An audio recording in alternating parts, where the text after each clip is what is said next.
eu pedi para falar sobre as terras puras, né? Então a gente foi colocando as diferentes coisas. Mas o Festival de Primavera vai ter a formação em terra pura, que começa no final de semana, e vai ter o outro final de semana vai ser o retiro, né?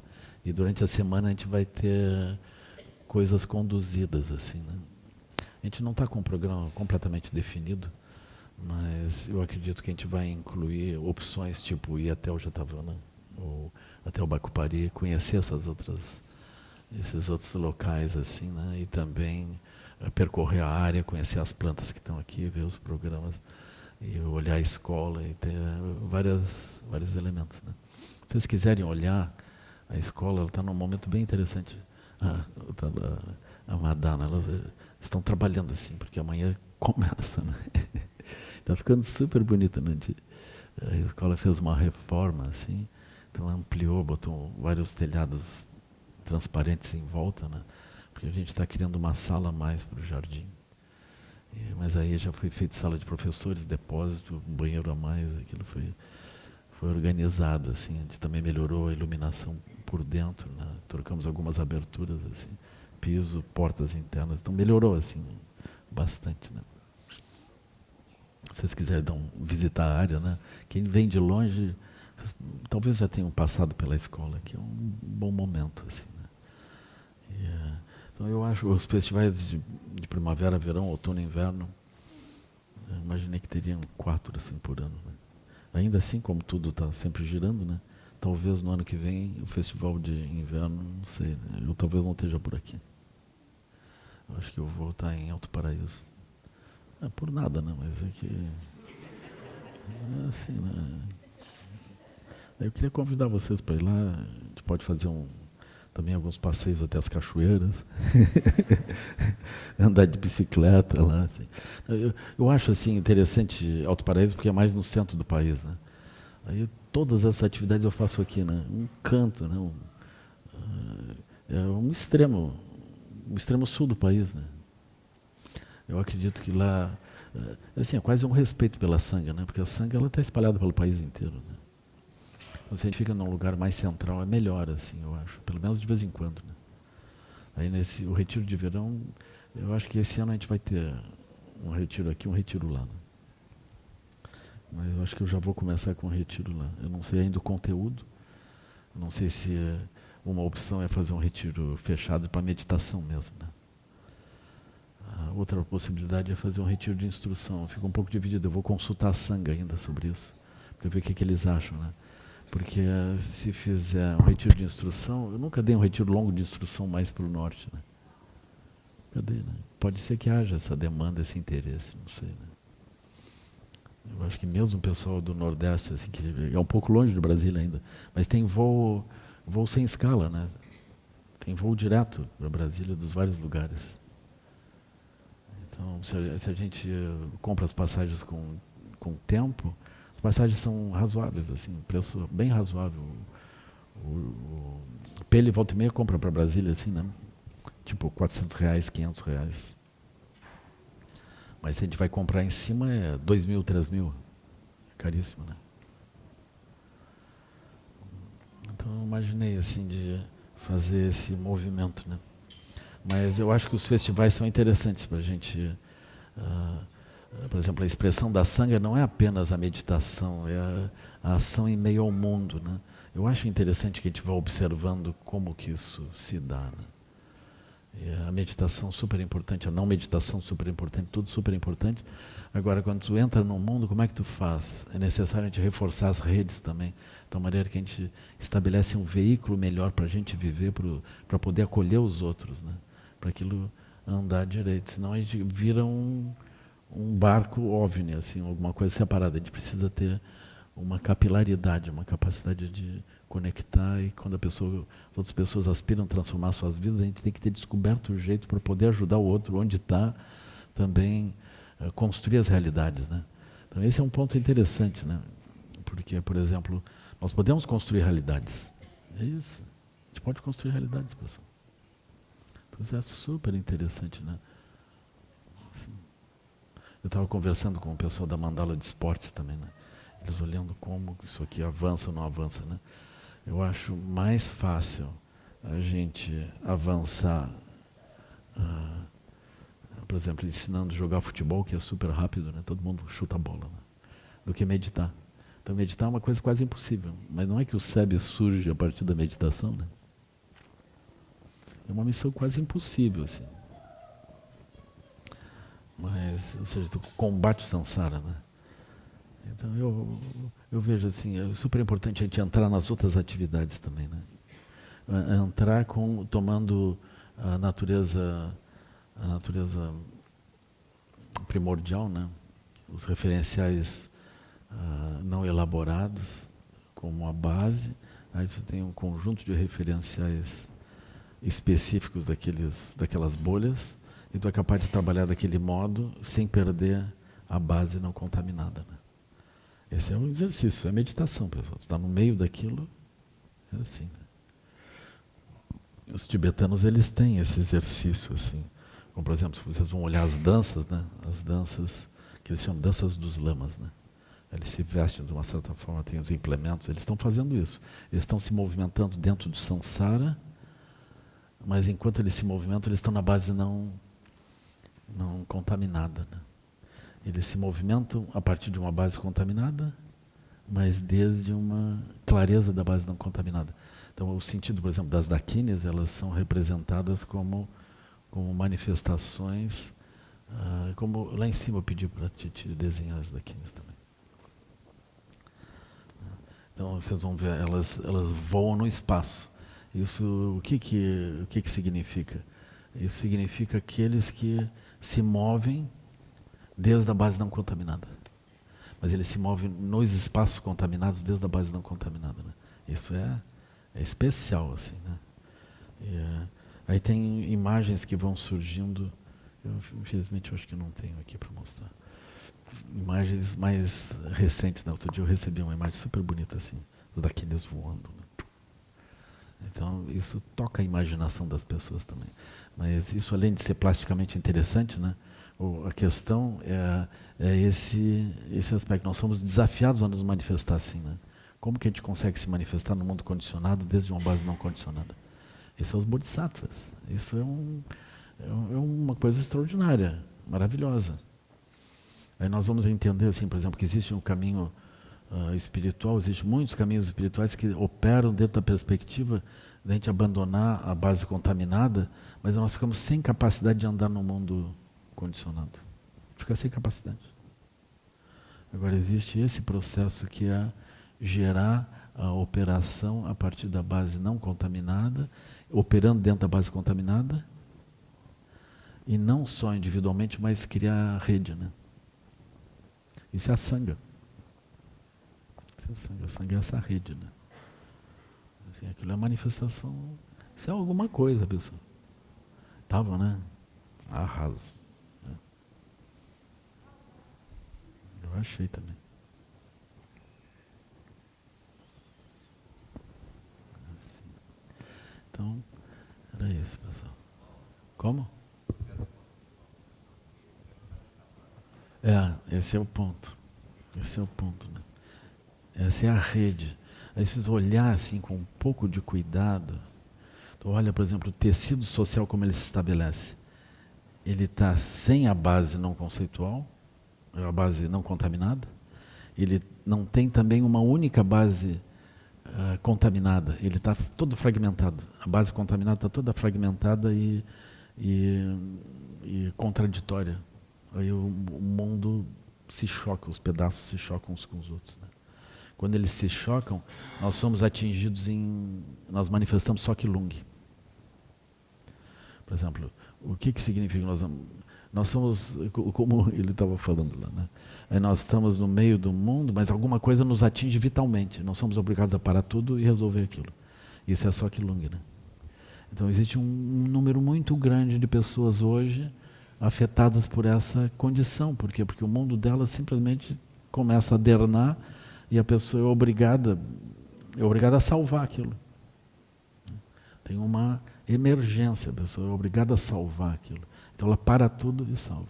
Então as pessoas não conseguem praticar. Assim. como, por exemplo, a pessoa, ela está praticando, ela descobre que tem alguma coisa, está doente, né? Ela vai ter que tratar daquilo. Especialmente se for mulher, os homens já não tratam.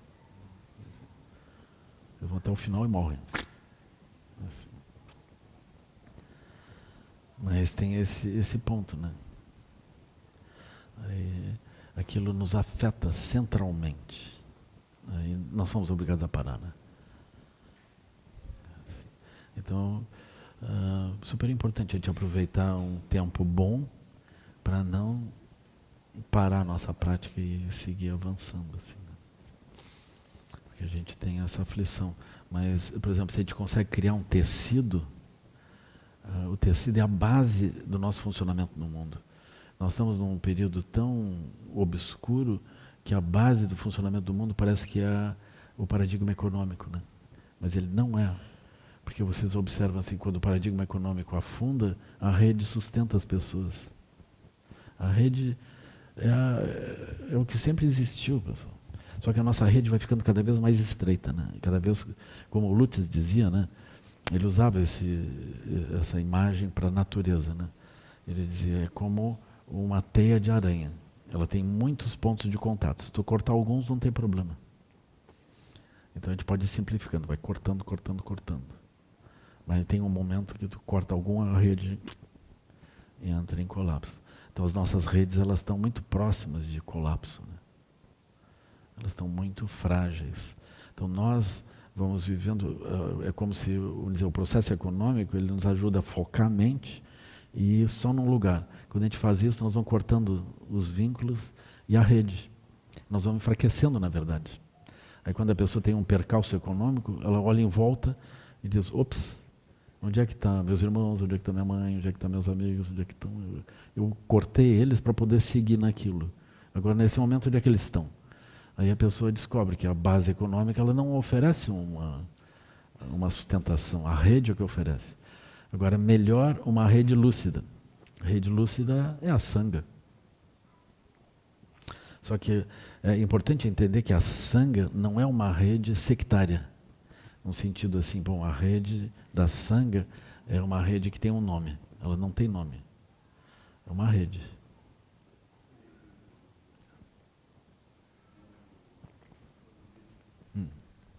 É. Né?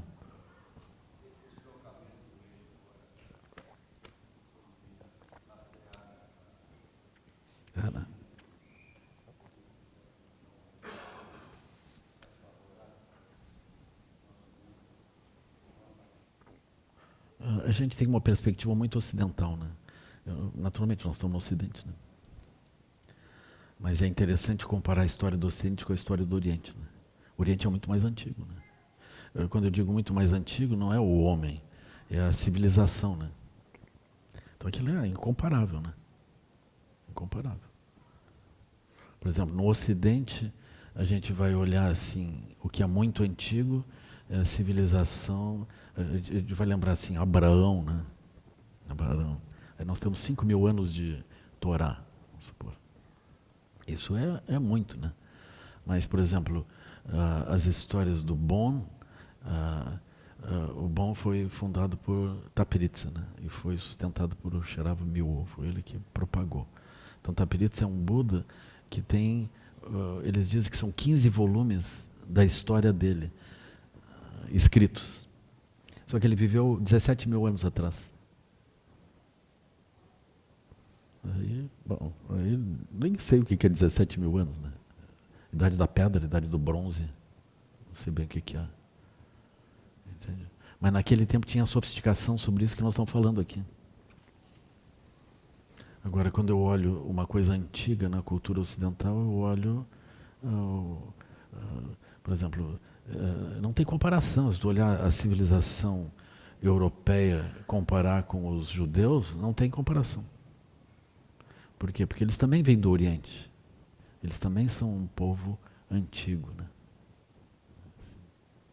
Mas o Ocidente é muito mais recente, né? Muito mais recente. Vocês já veem, os egípcios são muito mais antigos. Muito mais antigos, né? Aquilo pertence a uma mancha do Oriente. Os mongóis, eles chegaram a dominar o Egito. Muito antes da Europa ser Europa. Aí eles... Agora, vocês veem como é que surge a Europa, aquilo que a gente considera que é o coração civilizado da social-democracia e não sei bem do que. Assim, né? Aquilo é super recente. E eles não começaram bem, né? Eles começaram super mal, né? Eles começaram escravizando os povos de uma forma horrível. Eles não montaram um império propriamente, eles montaram uma empresa de espoliação, de destruição das culturas locais. Né? É totalmente diferente dos impérios orientais que estavam acostumados a ser império. Né? Eles usaram o sistema de saque. Eles vão chegando nas regiões e vão saqueando. Foi assim, sempre foi, e continua sendo, num certo sentido. Hoje a gente vai saqueando a natureza, quando não consegue saquear os outros humanos, a gente vai saqueando a natureza. Quando os impérios ocidentais se estabeleceram pelo mundo, eles saquearam em todos os continentes. Né? Assim, eles foram recebidos, os portugueses foram super bem recebidos no Japão, mas quando eles perceberam que tinha um projeto de dominação política, eles trucidaram os cristãos lá. Eles chegaram no Japão com o mesmo esquema que eles chegaram na América, ou seja, montando mosteiros, montando uma coisa jesuítica assim. Né? Mas eles não se deram bem porque os japoneses deram uma olhada naquilo e aí entenderam o que estava acontecendo. Né? Aí os japoneses estavam começando a virar todo português. Era uma coisa assim, começaram a se vestir como os portugueses, olhar daquele modo assim. Né?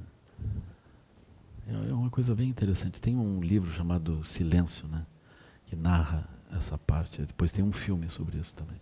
O filme é muito comovente também. Mas naturalmente o livro é excelente, assim, né? Narra essas questões.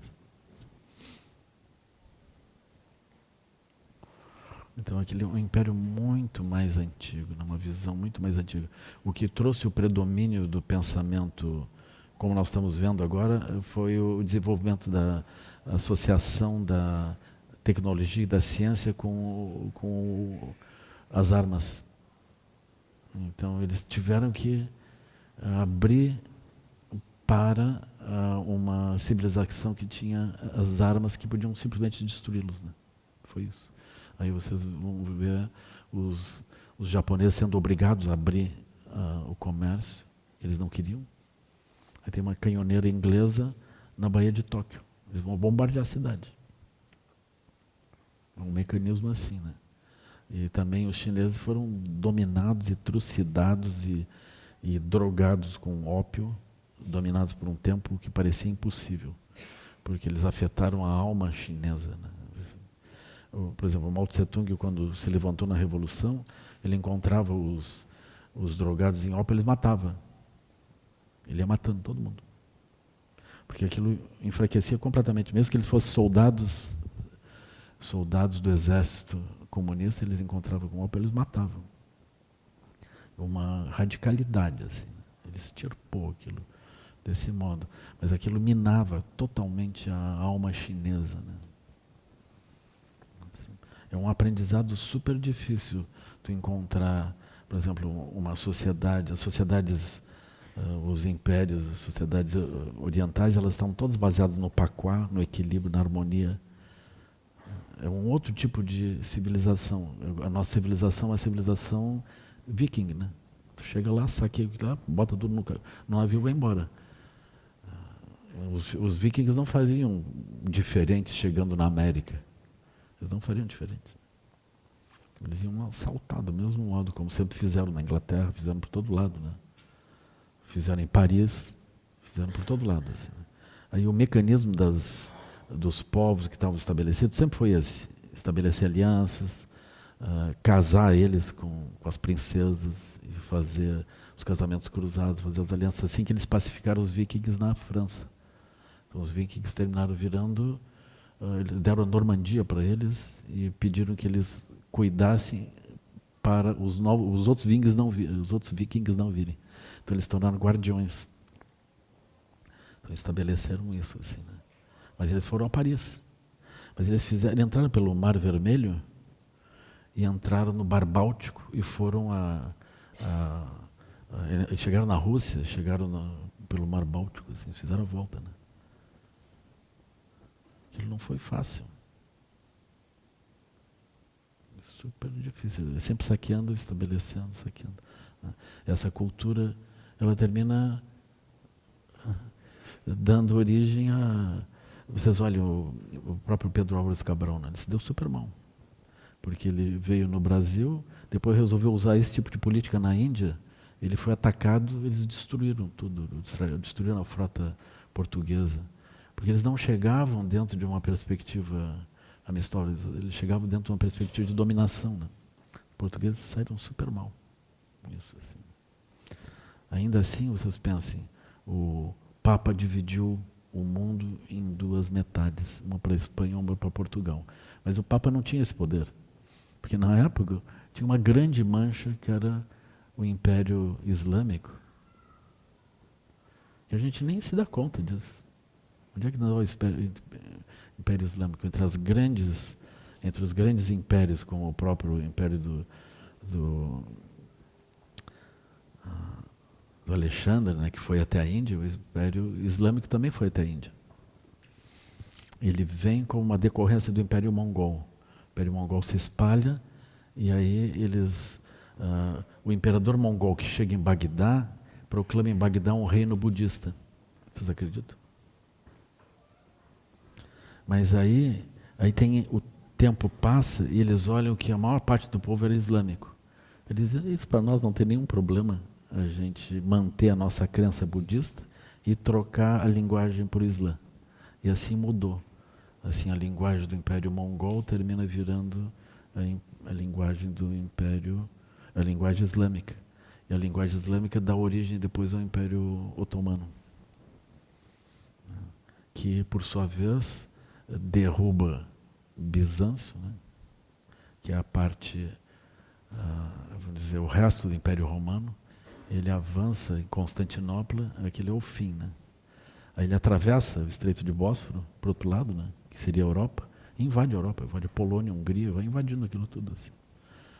O Império Otomano, ele chega às portas de Roma também. Mas é um império oriental, ele tinha uma outra conotação, ele não era um império de saque, ele era um império de harmonia islâmica. Eles são herdeiros do pensamento mongol. Então, por exemplo, a dominação mongol dentro da Rússia é um mongol islâmico. Mas eles tinham uma base budista também. Então, a Rússia tem um contato com o budismo muito, muito antigo. A Rússia tem uma história de pensamento budista dentro que não tem nada a ver com a diáspora tibetana. É muito anterior. É num tempo em que eles têm muitos grandes mestres, Tcherbatsky é um recente, né? Mas eles têm grandes lamas de um tempo anterior à Revolução Soviética. Portanto, anterior à Primeira e Segunda Guerra. Tem um pensamento.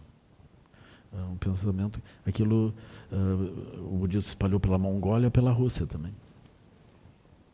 Aquilo é muito interessante. Quando o Dalai Lama andou por lá, apareceram muitos budistas. O Dalai Lama foi à Rússia, depois do final da União Soviética, né? E ele foi à Mongólia também. Mas a gente não sabe disso, né? Porque a nossa história é uma história muito curta. E não só isso, como os meios de comunicação no Ocidente, eles tratam da história do Ocidente, assim, como se a social-democracia fosse o máximo, né? E como se o modelo econômico, o paradigma econômico fosse assim, uma grande novidade, fosse a origem da paz sobre o planeta.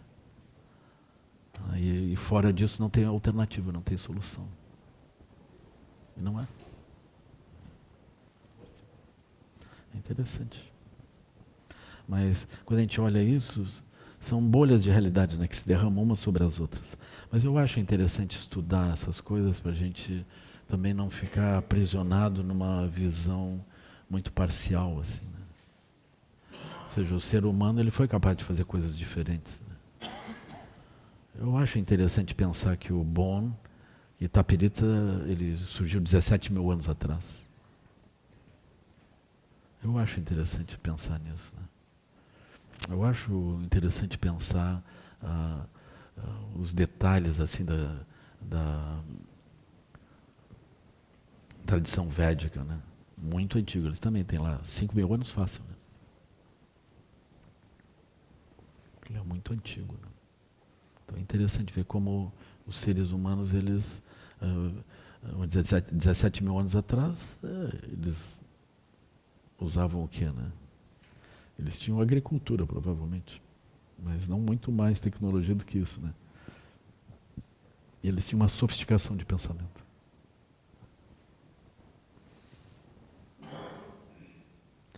Agora, se isso não está totalmente claro, do ponto de vista histórico, no mínimo o reino de Zanzung está. Né? O reino de Zanzung é pré-budista, isso com certeza. Né? Tanto que o próprio Song Zengampo combateu Zanzung. Zanzung é o reino Bonpo. Era o aspecto central do Bonpo, era Zanzung. Aí tem as histórias de Zanzung, que é a história alternativa ao budismo, né? Então, como Zanzung mostra como os budistas perseguiram os bons, destruíram tudo, apagaram a história, fizeram uma reformatação de tudo que se pensava, né? Como que eles pegaram aquilo, né? Assim. E nessa época, com certeza, o Tibete não era budista, porque a história do budismo, o primeiro rei budista é Song Zengampo, né? Mas ele não era, aquilo não era do povo, era ele. Aí ele casou com uma princesa chinesa e uma princesa nepalesa, que eram budistas. E ele começa a produzir isso, mas não há um budismo na cultura, é um budismo na corte, né, parcialmente. Mas ele mesmo ele vai combater o reino de Zanzung, naqueles encontros assim. Né? E o reino de Zanzung era a sede do Bon. Então isso é conhecido. Então esses aspectos históricos, eles são interessantes também, a gente olhar assim. E ainda Ordian, né? Eu acho super interessante. Aí o surgimento do Dzogchen, nesse tempo, na transmissão de Guru Rinpoche, vem por Ordian. Eu acho que a história não está totalmente contada. Né? Acho que não está. Porque aí nós temos o encontro do Bon, que também traz o Zen, traz o Dzogchen, né? Com a transmissão que vem diretamente do Buda primordial para Vajrasattva para Garabhidorje, Garabhidorje para Manjusri Sirimitra, que é uma conexão com a Índia, né? E de Manjusri Sirimitra para Siri Sinha, Vimalamitra, Guru Rinpoche. E aí o Guru Rinpoche traz isso para dentro do Tibete. Né? Mas essa região de Ordian é a região do Paquistão, Afeganistão, é um outro lugar, né? Um outro lugar. Então, geograficamente, é esse encontro dessas visões. Assim. Aí tem a língua das Dakinis também, tem uma outra coisa no meio disso ainda. Né? Porque esses ensinamentos muito profundos, eles tinham uma outra linguagem, que não era nem o tibetano. Uma outra língua. Que na língua tibetana vai surgir como o alfabeto Me, que é um alfabeto cursivo, né? As letras são diferentes. Então aquilo é escrito de um outro jeito. Então eles começam a analisar as expressões que se usava a partir de Ordian com as expressões que vêm do Bonpo. Aí olhando as expressões, eles veem se aquilo é a mesma coisa, tem a mesma origem ou não. Né? Então, aí é sabido que o Bon, o Dzogchen do Bon, ele meio que se funde, né? Ele se mistura com o Bon de Vajrasattva, Guru Rinpoche, Vimalamitra, porque Vimalamitra também vai ao Tibete. Né? Então, é interessante. Mas de qualquer maneira, vocês olhem, isso é muito tempo atrás, tudo isso. Né? Guru Rinpoche veio no século VIII, mas e Garabhidorje? E Manjusri Sirimitra. Então se diz que Garabhidorje ele vai surgir um pouco depois do próprio Buda, né? Um pouco depois do próprio Buda Sakyamuni. Mesmo o surgimento de Guru Rinpoche, aí tem um surgimento não lógico propriamente, né? Que também é logo depois do Buda Sakyamuni, ainda que ele vai surgir 14 séculos depois no Tibete. Mas se diz que ele tem essa existência desde aquele tempo desde do tempo do próprio Buda. Né? Eu prefiro olhar isso do ponto de vista sutil, não do ponto de vista Nirmanakaya. Né? Prefiro olhar assim, tudo bem. Como logo depois do tempo do Buda, aí surge essa visão, ela nasce, né? Assim. Mas, por exemplo, sob o ponto de vista nirmanakaya, aí tem um tempo que eu não sei bem. Aí tem essas coisas históricas que a gente não entende bem. Assim, né? Mas, de qualquer maneira, eu acho super interessante esse surgimento desde o Paquistão, Afeganistão, num tempo que o Islã nem existia. Então vocês olhem, botem tempo nisso. E quando a gente olha isso com o tempo, olhem a profundidade desses ensinamentos, né, da compreensão do aspecto interno da mente, da observação da realidade. Naquela época remota. Né? Aí olha o surgimento do que era a cultura europeia nesse tempo, o que era aquilo. E o que é a modernidade europeia, que começa com a tomada de Constantinopla e as descobertas. Aquilo é muito pobre, pessoal. É muito pobre. E nós somos a sequência desse pensamento. Então nós temos regiões sutis muito grosseiras ainda, que não puderam ser buriladas. Né? Aí os ocidentais não surgiram com a noção de eles serem o equilíbrio do mundo, eles serem os jardineiros, e estarem criando uma civilização de paz e de elevação. Eles não surgiram com essa noção. Eles surgiram com a noção de saquear e levar o ouro, levar a prata. Não sei para quê. Fazer o que com aquilo tudo? Um monte de prata. Perda de tempo, pessoal. Trabalhão, mata um monte de gente, enche um monte de caixa, chega lá e tem que descarregar aquilo tudo. E depois proteger para ninguém roubar. Mas tudo bem, né? Tem esse aspecto, assim. Então, a gente tá, a cultura ocidental tem essa coisa meio grosseira, né? No fundo, aí depois surge o gaúcho. Que é uma... é assim, é bonito de ver, assim. Aí sim, aí é coisa como é.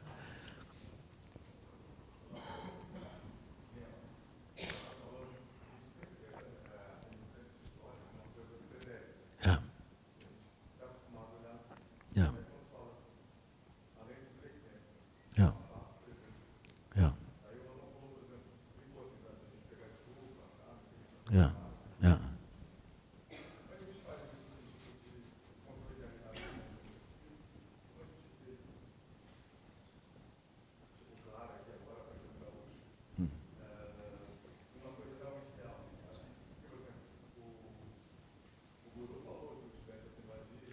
É.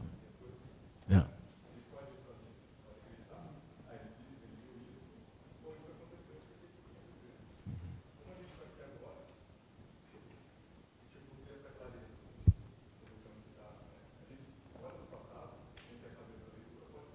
É.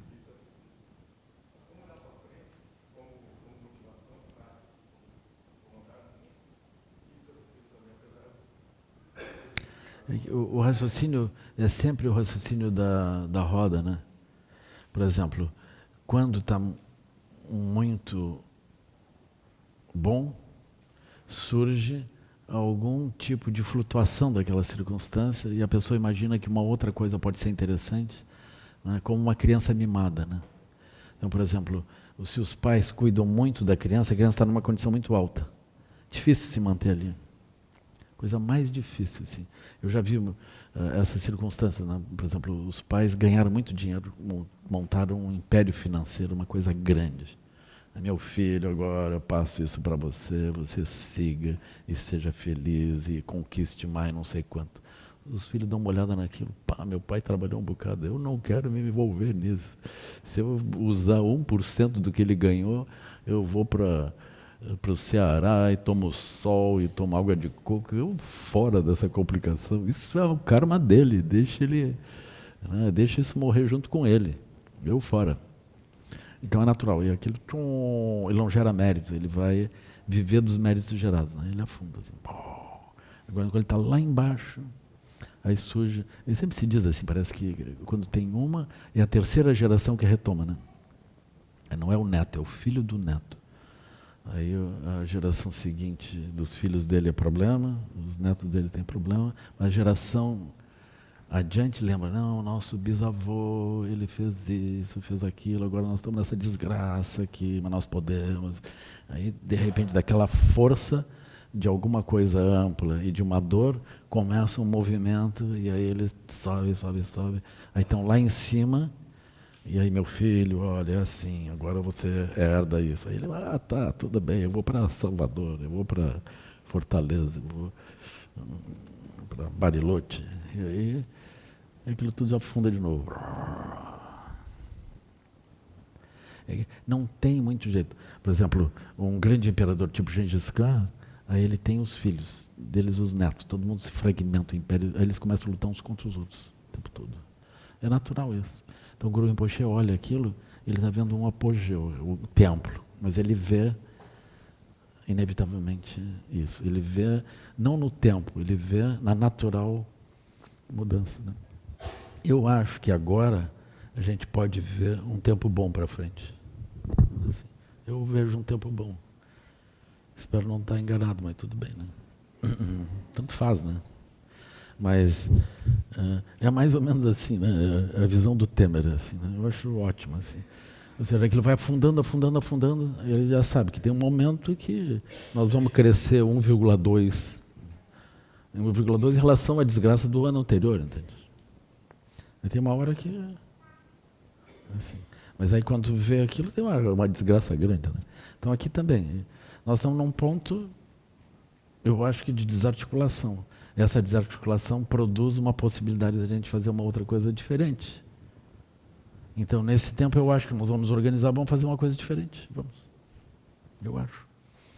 Agora, quando eu vejo isso, eu não vejo no tempo propriamente. Não sei o que vai levar. E, de modo geral, eu me engano, né? Por exemplo, algumas vezes eu penso que aquilo vai andar rápido e não anda. Algumas vezes eu penso que aquilo vai andar devagar, mas aquilo anda rápido. Então agora, ultimamente, eu tenho visto as coisas andarem muito mais rápido do que eu imaginava. Mas eu não sei o que vai acontecer, vai depender de nós, assim, né? Agora, eu acho que a gente não está muito feliz na coisa como ela está estruturada. Eu acho assim. E eu fico feliz que tem os ensinamentos, eles podem nos dar uma direção, né? Acho isso ótimo, assim. O mínimo que a gente pode fazer é brincar no meio disso, né? Assim, a gente pode brincar, isso é divertido, interessante. De construir realidades melhores, melhor, assim. Acho que é bom, assim.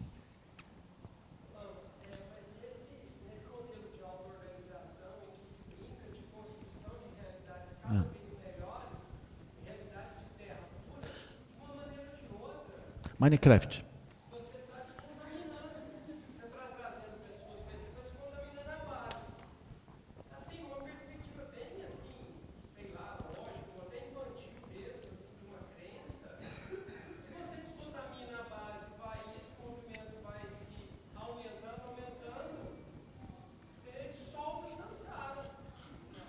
Aí seria um problema. Não. Mas sempre tem pessoas que não vão permitir isso, né? Isso é a nossa sorte. Os piorzinhos melhoram, eles... Não, existe a tradição do Sansara, que existe há tanto tempo. Existe esse aspecto maligno do budismo que quer acabar com a ignorância. Não, nós vamos sustentar a ignorância até o fim. E vamos dividir em série A, em série B, série C, série D. É assim, aquilo vai continuar assim, assim. Mas o Sansara não é a única forma de manifestação. Até mesmo que tu começa a criar as terras puras não são Sansara propriamente. Sansara é assim, o que tu cria, tu não sabe que criou e tu fica preso dentro da criação. Aí tu vira uma criatura. Criatura morre.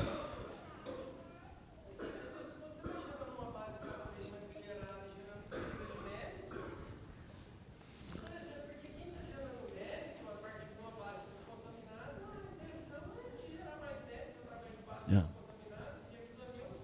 Yeah. Yeah.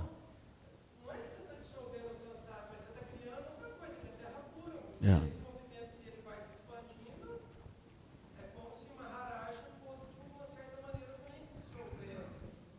A Maharaja está lá escondido na base não contaminada. Aí surgiu alguma coisa, a Maharaja Assim, tipo, Walking Dead, ele blom, bota primeiro uma mão para fora, assim. E,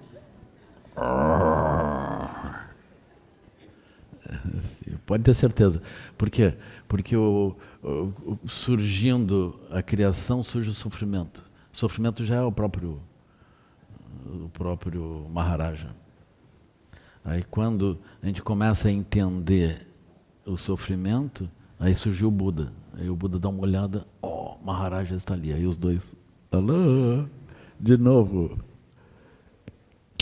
Vamos em frente. Aí o universo, ele nasce, o sofrimento nasce junto com o universo, né? O universo dual, né? Com a vida. Surgiu a vida, surgiu o sofrimento. Não te preocupa. Isso a gente tem um estoque por um bom tempo, assim. Sempre é possível criar mais também. Também a gente pode criar mundos mais divertidos. Porque o aspecto... Você já olha assim, aqui na nossa biosfera tem um bocado tem uma variedade de seres, né? Então esse aspecto criativo produz uma variedade. Mas a gente pode produzir outros sansaras. Na visão dos outros, a gente tem 13 sansaras diferentes.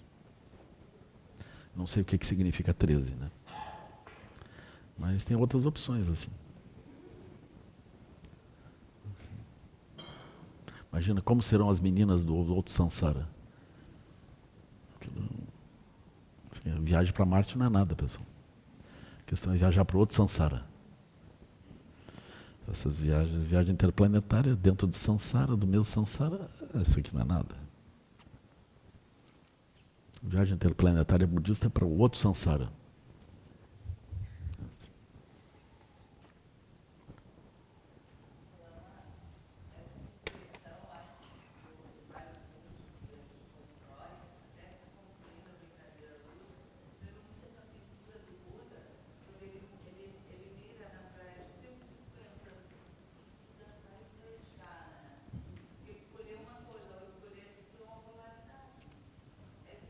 É, é.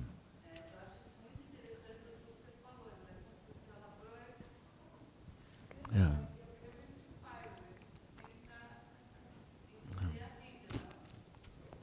Com certeza, ele está ali configurando a vida dele, né? Ele está vencendo a competição e vai ganhar a esposa, né? Assim.